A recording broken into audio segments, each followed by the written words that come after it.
ఉత్పాదకతను సాధించే దిశగా మన చంద్రబాబు నాయుడు గారి నేతృత్వంలోని సమర్థమైన ఆంధ్రప్రదేశ్ రాష్ట్ర ప్రభుత్వం అధిక చర్యలను చేపట్టింది. స్వర్ణాంధ్ర సాధనకు 6వ సూత్రం గ్లోబల్ బెస్ట్ లాజిస్టిక్స్, మెగా పోర్ట్లు, అంతర్జాతీయ విమానాశ్రయాలు, మల్టీ మోడల్ లాజిస్టిక్స్ పార్కింగ్లు అభివృద్ధి చేయటమే ఆంధ్రప్రదేశ్ రాష్ట్ర ప్రభుత్వం యొక్క ప్రధాన లక్ష్యం. ఇందులో భాగంగా మన ముందుకు వస్తోంది ఏపీ సిఆర్డిఏ మరియు ఎంఏయుడి శాఖ శకటం మన అమరావతి ప్రజా రాజధాని. ప్రజా రాజధాని అమరావతి నిర్మాణం రాష్ట్రాభివృద్ధికి, బంగారు భవిష్యత్తుకు నాంది పలుకుతుంది. కేంద్ర ప్రభుత్వంతో పాటు ప్రపంచ బ్యాంకు, ఆసియా అభివృద్ధి బ్యాంకుల ఆర్థిక సహకారంతో చేపట్టిన ఈ పనులన్నీ రానున్న 3 ఏళ్లలో పూర్తి చేయాలనే లక్ష్యంతో జెట్ స్పీడ్ లో కొనసాగిస్తోంది ఆంధ్రప్రదేశ్ రాష్ట్ర ప్రభుత్వం. ఇందుకు సంబంధించి ఇప్పటికే కొన్ని ముఖ్యమైన పనులకు టెండర్ల ప్రక్రియ పూర్తి కాగా మరికొన్ని పనులకు త్వరలోనే టెండర్లు పిలవనున్నారు.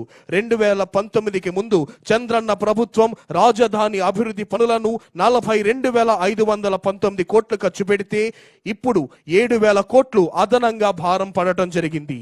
ఇప్పుడు మన ముందుకు వస్తోంది పంచాయతీరాజ్ మరియు గ్రామీణాభివృద్ధి, పల్లె పండుగ, పంచాయతీ వారోత్సవాలు, పంచాయతీరాజ్ శకటం.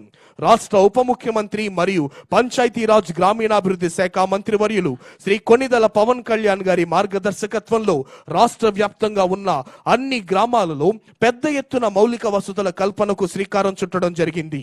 గ్రామాల్లో జరిగే అభివృద్ధి పనుల్లో మరింత పారదర్శకత, ప్రజల్లో జవాబుదారీతనం పెంపొందించే లక్ష్యంతో గత ఏడాది ఆగస్టు 23న రాష్ట్ర వ్యాప్తంగా 13,326 గ్రామ పంచాయతీల్లో ఒకే రోజున గ్రామ సభలు నిర్వహించి ప్రపంచ రికార్డును సృష్టించింది మన కూటమి ప్రభుత్వం. ఈ గ్రామ సభలలో గుర్తించిన దాదాపు 4,500 కోట్ల విలువైన 30,000 పనులకు అంకురార్పణ చేసేందుకు గత ఏడాది అక్టోబర్ 14 నుండి 20 వరకు అన్ని గ్రామ పంచాయతీల్లో పల్లె పండుగ, పల్లె వారోత్సవాలు, పంచాయతీ వారోత్సవాలను నిర్వహించి పెద్ద ఎత్తున భూమి పూజ కార్యక్రమాలు నిర్వహించింది రాష్ట్ర ప్రభుత్వం.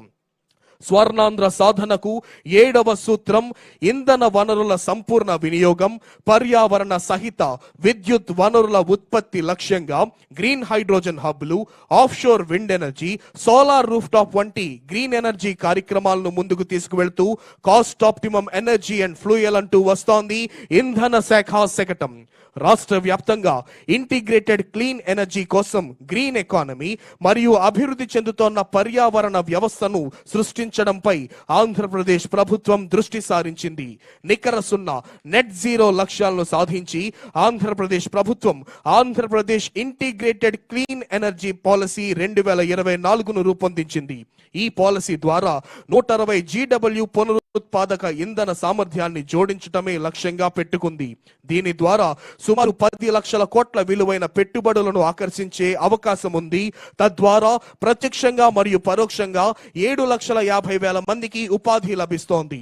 స్వర్ణాంధ్ర సాధనకు 8వ సూత్రం ప్రోడక్ట్ పర్ఫెక్షన్. నాణ్యమైన ఉత్పత్తులు, బ్రాండింగ్, హార్టికల్చర్, ఆక్వాకల్చర్, సుగంధ ద్రవ్యాల ఉత్పత్తికి ప్రత్యేక హబ్బులను ఏర్పాటు. ఇందులో భాగంగా మన ముందుకు వస్తోంది ఉద్యాన శాఖ శకటం థీమ్ ప్రోడక్ట్ పర్ఫెక్షన్. ఉద్యాన రంగంలో అధునాతన సాంకేతిక పరిజ్ఞానం, సూక్ష్మ సేద్యంలో ఆటోమేషన్ తో post harvest infrastructure, deep tech సాంకేతికను జోడించడం, GAP సర్టిఫికేషన్, ట్రాన్సిబిలిటీ వంటి